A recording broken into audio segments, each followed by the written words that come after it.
ನೀವು ಮೊದಲೇ ಬಾರಿ ನಮ್ಮ ಚಾನಲ್ನ ನೋಡ್ತಾ ಇದ್ದರೆ ಹಾಯ್, ನಾನು ರೂಪಾ. ಹಾಗೂ ನೀವು ನೋಡ್ತಾ ಇದ್ದೀರಾ ನಮ್ಮ ಕನ್ನಡ ಚಾನಲ್ ಆದ ಸ್ಮಯ ಕಲಿಕೆ. ನೀವಿನ್ನೂ ನಮ್ಮ ಚಾನಲ್ಗೆ ಸಬ್ಸ್ಕ್ರೈಬ್ ಆಗಿಲ್ಲ ಅಂದರೆ ಈ ಕೂಡಲೇ ಸಬ್ಸ್ಕ್ರೈಬ್ ಮಾಡ್ಕೊಳ್ಳಿ. ಹಾಗೆ ಪಕ್ಕದಲ್ಲಿ ಕಾಣುವ ಬೆಲ್ಲೈಕನ್ನು ಪ್ರೆಸ್ ಮಾಡಿ ಆಲ್ ಅಂತ ಟ್ಯಾಪ್ ಮಾಡೋದನ್ನು ಮರಿಬೇಡಿ. ಇವತ್ತಿನ ವಿಡಿಯೋದಲ್ಲೂ ಕೂಡ ಮುಖ್ಯವಾದ ವಿಷಯವನ್ನು ತೊಗೊಂಡು ಬಂದಿದ್ದೀನಿ. ಏನು ಅಂತ ಅಂದರೆ ಎಲ್ಲ ಪೂಜೆಗಳನ್ನು ಮಾಡ್ತೀವಿ, ಎಲ್ರಿಗೂ ನಿತ್ಯವಾಗಿ ಪೂಜೆ ಮಾಡ್ತೀವಿ, ದೇವಸ್ಥಾನಕ್ಕೆ ಹೋಗ್ತಾ ಇರ್ತೀವಿ. ಆದರೆ ಒಂದು ವಿಷಯ ನಮಗೆ ಗೊತ್ತಿರೋದಿಲ್ಲ.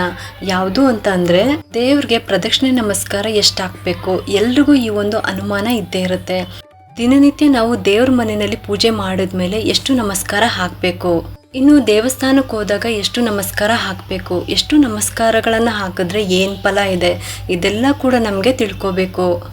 ಎಷ್ಟು ಪ್ರದಕ್ಷಿಣೆ ನಮಸ್ಕಾರವನ್ನು ಹಾಕಬೇಕು ಅಂತ. ಹಂಗಾಗಿ ನಾನಿವತ್ತು ನಿಮಗೆ ದೇವ್ರಿಗಾಗಿ ಎಷ್ಟು ಪ್ರದಕ್ಷಿಣೆ ನಮಸ್ಕಾರವನ್ನು ನಾವು ದಿನನಿತ್ಯದಲ್ಲಿ ಹಾಕಿದ್ರೆ ಅಥವಾ ದೇವಸ್ಥಾನಗಳಿಗೆ ಹೋಗಿ ಹಾಕಿದ್ರೆ ಏನು ಫಲ ಇದೆ, ಪ್ರದಕ್ಷಿಣೆ ನಮಸ್ಕಾರವನ್ನು ನಾವು ದಿನನಿತ್ಯ ಯಾಕೆ ಮಾಡಬೇಕು, ಇದೆಲ್ಲ ಮಾಹಿತಿ ಇವತ್ತು ನಿಮ್ಮೊಂದಿಗೆ ಮಾತಾಡ್ತಾ ಇದ್ದೀನಿ.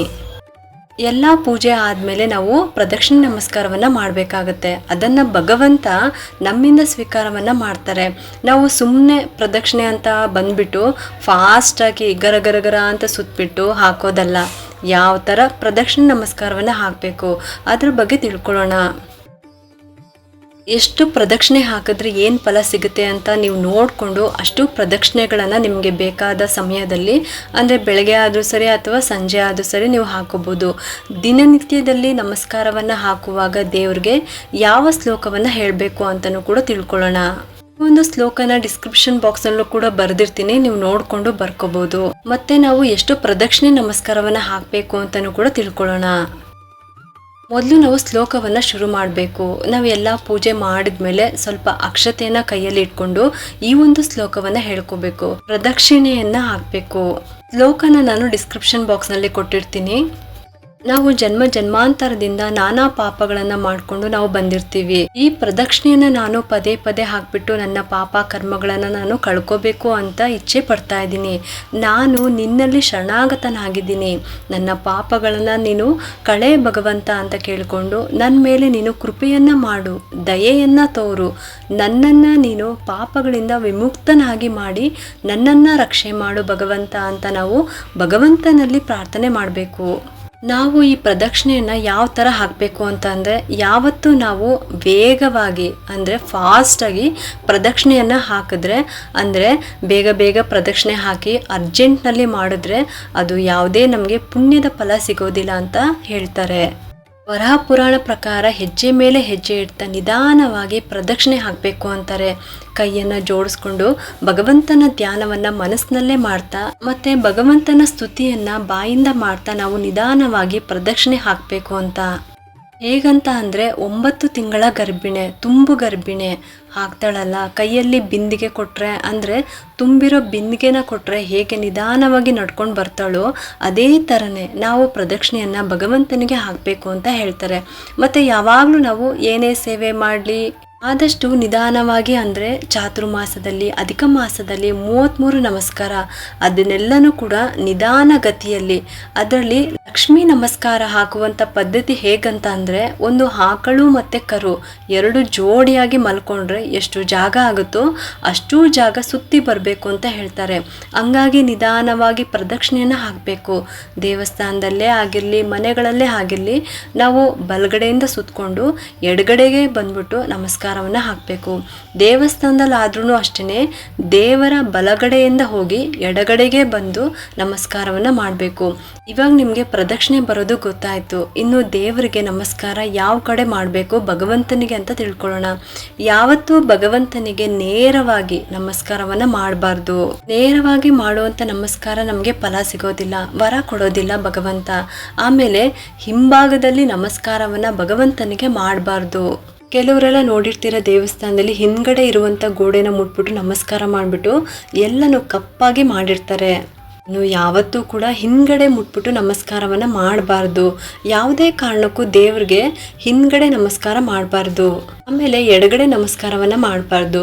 ದೇವರಿಗೆ ಎಡಭಾಗದಲ್ಲಿ ನಾವು ನಮಸ್ಕಾರವನ್ನು ಮಾಡಬಾರ್ದು. ಅದೂ ಅಷ್ಟೇ ಫಲ ಸಿಗೋದಿಲ್ಲ ನಮಗೆ.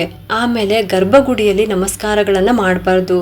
ಯಾವ ಕಡೆ ನಮಸ್ಕಾರ ಮಾಡಬೇಕು ಅಂದರೆ ದೇವರ ಬಲಭಾಗದಲ್ಲಿ ನಾವು ನಮಸ್ಕಾರವನ್ನು ಮಾಡಬೇಕು. ದೇವರ ಬಲಭಾಗಕ್ಕೆ ಅಂದರೆ ನಮಗೆ ಎಡಭಾಗಕ್ಕೆ ನಾವು ನಮಸ್ಕಾರ ಮಾಡಬೇಕು. ಎಲ್ಲೆಲ್ಲಿ ನೀವು ನಮಸ್ಕಾರ ಮಾಡಿದ್ರು ನೀವು ಅದೇ ಥರನೇ ಮಾಡಬೇಕಾಗುತ್ತೆ ದೇವರಿಗೆ. ಆಮೇಲೆ ಹೆಣ್ಮಕ್ಳು ಮಂಡಿ ಊರಿ ನಮಸ್ಕಾರವನ್ನು ಮಾಡಬೇಕು. ಯಾವತ್ತೂ ಹೆಣ್ಮಕ್ಳು ಎದೆ ಭಾಗ ನೆಲಕ್ಕೆ ತಾಕಬಾರ್ದು. ಆ ಥರ ನಮಸ್ಕಾರವನ್ನು ಮಾಡಬೇಕು. ಆಮೇಲೆ ಗಂಡಸರು ಸಾಷ್ಟಾಂಗ ನಮಸ್ಕಾರವನ್ನು ಮಾಡಬೇಕು. ಇದು ನಮಸ್ಕಾರ ಮಾಡುವಂಥ ಪದ್ಧತಿ. ಇನ್ನು ಎಷ್ಟು ನಮಸ್ಕಾರಗಳನ್ನು ಹಾಕಬೇಕು, ಎಷ್ಟು ಪ್ರದಕ್ಷಿಣೆ ನಮಸ್ಕಾರ ಹಾಕಿದ್ರೆ ಏನು ಫಲ ಅಂತ ತಿಳ್ಕೊಳ್ಳೋಣ. ನಮ್ಮ ಜೀವನದಲ್ಲಿ ಯಶಸ್ಸು ವಿಜಯ ಲಭಿಸ್ಬೇಕು ಅಂತಂದರೆ ಪ್ರತಿದಿನ 5 ಪ್ರದಕ್ಷಿಣೆ ನಮಸ್ಕಾರವನ್ನು ನಾವು ಮಾಡಬೇಕಾಗುತ್ತೆ. ಶತ್ರುಗಳ ನಾಶ ಆಗಬೇಕು ಅಂತಂದರೆ 7 ನಮಸ್ಕಾರಗಳನ್ನು ನಾವು ಹಾಕಬೇಕಾಗುತ್ತೆ. ಆಮೇಲೆ ಸಂತಾನ ಪ್ರಾಪ್ತಿಗಾಗಿ ಅದರಲ್ಲೂ ಪುತ್ರ ಪ್ರಾಪ್ತಿಗಾಗಿ 9 ಪ್ರದಕ್ಷಿಣೆ ನಮಸ್ಕಾರವನ್ನು ಹಾಕಬೇಕು. ಆಮೇಲೆ ಆಯುಷ್ ವೃದ್ಧಿಗಾಗಿ 11 ನಮಸ್ಕಾರಗಳನ್ನು ಹಾಕಬೇಕಾಗುತ್ತೆ. ಆಮೇಲೆ ಕಾರ್ಯಸಿದ್ಧಿ ಅಥವಾ ಇಷ್ಟಾರ್ಥ ಸಿದ್ಧಿಗಾಗಿ 12 ಅಥವಾ 13 ನಮಸ್ಕಾರಗಳನ್ನು ಹಾಕಬೇಕು. ಆಮೇಲೆ ಸಂಪತ್ತು ನಾವು ಪಡಿಬೇಕು ಅಂತ ಅಂದ್ರೆ ತುಂಬಾ ಬಡತನ ಇದೆ ಅಂತ ಅನ್ನೋರು 15 ಪ್ರದಕ್ಷಿಣೆ ನಮಸ್ಕಾರಗಳನ್ನ ಹಾಕಬೇಕು. ಆ ಸಂಪತ್ತನ್ನ ಇನ್ನೂ ಸ್ವಲ್ಪ ವಿಸ್ತರಿಸ್ಕೋಬೇಕು, ನಾವು ದೀರ್ಘಕಾಲ ತನಕ ನಾವು ನಮ್ದಾಗಿರ್ಬೇಕು ಅಂತ ಅನ್ನೋರು 17 ಪ್ರದಕ್ಷಿಣೆ ನಮಸ್ಕಾರವನ್ನ ಹಾಕಬೇಕು. ಆಮೇಲೆ ರೋಗಗಳಿಂದ ಮುಕ್ತರಾಗೋದಿಕ್ಕೆ 19 ಪ್ರದಕ್ಷಿಣೆ ನಮಸ್ಕಾರವನ್ನ ಹಾಕಬೇಕು. ಇದಿಷ್ಟು ಕೆಲವೊಂದಕ್ಕೆ ಯಾವ್ಯಾವ ಸಿದ್ಧಿಗಾಗಿ ನಾವು ಪ್ರದಕ್ಷಿಣೆ ನಮಸ್ಕಾರಗಳನ್ನು ಹಾಕಬೇಕು ಅನ್ನೋದ ವಿವರಣೆ. ಕನಿಷ್ಠ ಪಕ್ಷ 5, 12, 16, 24, 36, 48, 108 ಹೀಗೆ ಎಷ್ಟು ಅನುಕೂಲ ಆಗುತ್ತೋ ಅಷ್ಟು ಪ್ರದಕ್ಷಿಣೆಗಳನ್ನು ಹಾಕಲೇಬೇಕು. ಕೆಲವೊಂದು 3 ನಮಸ್ಕಾರಗಳನ್ನು ಕೂಡ ಹಾಕ್ಬೋದು, 3, 5 ಪ್ರತಿನಿತ್ಯ ಹಾಕ್ಬೋದು ಅಂತಲೂ ಕೂಡ ಹೇಳ್ತಾರೆ. ಇದಿಷ್ಟು ನಮಸ್ಕಾರ ಹಾಕುವಂತಹ ಪದ್ಧತಿ. ಇನ್ನು ಎಷ್ಟು ಪ್ರದಕ್ಷಿಣೆ ನಮಸ್ಕಾರ ಹಾಕಿದ್ರೆ ಏನು ಫಲ ಸಿಗುತ್ತೆ ಅಂತಲೂ ಕೂಡ ತಿಳಿಸಿದ್ದೀನಿ. ದಿನನಿತ್ಯ ನಾವು ಪೂಜೆಗಳನ್ನು ಮಾಡ್ತೀವಿ, ದೇವಸ್ಥಾನಕ್ಕೆ ಹೋಗ್ತೀವಿ, ಸುಮ್ಮನೆ ಎಷ್ಟು ಬೇಕೋ ಅಷ್ಟು ನಾವು ಪ್ರದಕ್ಷಿಣೆ ಹಾಕಿ ನಮಸ್ಕಾರ ಮಾಡೋದಲ್ಲ. ಎಷ್ಟು ಪ್ರದಕ್ಷಿಣೆ ಹಾಕಿದ್ರೆ ನಮಗೆ ಏನು ಫಲ ಸಿಗುತ್ತೆ ಅಂತ ತಿಳ್ಕೊಂಡು ನಾವು ಹಾಕಬೇಕು. ಈ ವಿಡಿಯೋ ನಿಮಗೂ ಕೂಡ ಉಪಯೋಗ ಆಗುತ್ತೆ ಅಂತ ನಾನು ಅಂದ್ಕೊಂಡಿದ್ದೀನಿ. ಅದಕ್ಕೋಸ್ಕರ ಈ ಒಂದು ಮಾಹಿತಿನ ನಾನು ನಿಮಗೆ ತಿಳಿಸಿದ್ದೀನಿ. ಎಲ್ಲರೂ ನಿಮ್ಮ ಏನೇನು ಆಸೆ ಆಕಾಂಕ್ಷೆಗಳು ಇದ್ದರೂ ಕೂಡ ಅದರ ಪ್ರಕಾರ ನೀವು ದಿನನಿತ್ಯ ಪ್ರದಕ್ಷಿಣೆ ನಮಸ್ಕಾರವನ್ನು ಹಾಕ್ತಾ ಈ ಒಂದು ಶ್ಲೋಕವನ್ನು ಹೇಳ್ಕೊಳ್ಳಿ. ಈ ಒಂದು ಉಪಯುಕ್ತ ಮಾಹಿತಿ ನಿಮ್ಗೆ ಇಷ್ಟ ಆಗಿದೆ ಅಂತ ನಾನು ಭಾವಿಸ್ತಾ ಈ ವಿಡಿಯೋನ ಮುಗಿಸ್ತಾ ಇದ್ದೀನಿ. ಈ ವಿಡಿಯೋ ಏನಾದರೂ ನಿಮ್ಗೆ ಇಷ್ಟ ಆಗಿದ್ರೆ ಒಂದು ಲೈಕ್ ಮಾಡಿ, ಶೇರ್ ಮಾಡಿ ಮತ್ತು ಸಬ್ಸ್ಕ್ರೈಬ್ ಮಾಡಲು ಮರಿಬೇಡಿ. ಯಾಕಂದರೆ ನೀವು ಮಾಡೋ ಒಂದು ಸಬ್ಸ್ಕ್ರೈಬಿಂದ ನಮ್ಮಂತಹ ಸಣ್ಣ ಸಣ್ಣ ಚಾನಲ್ಸ್ಗೆ ಒಂದು ಸಪೋರ್ಟ್ ಮಾಡ್ದಂಗೆ ಆಗುತ್ತೆ. ಮತ್ತೆ ಸಿಗ್ತೀನಿ ಮುಂದಿನ ಹೊಸ ವಿಡಿಯೋದೊಂದಿಗೆ ಅಂತ ಹೇಳ್ತಾ ಈ ವಿಡಿಯೋನ ಮುಗಿಸ್ತಾ ಇದ್ದೀನಿ. ಸರ್ವೇ ಜನ ಸುಖಿನೋ ಭವಂತು.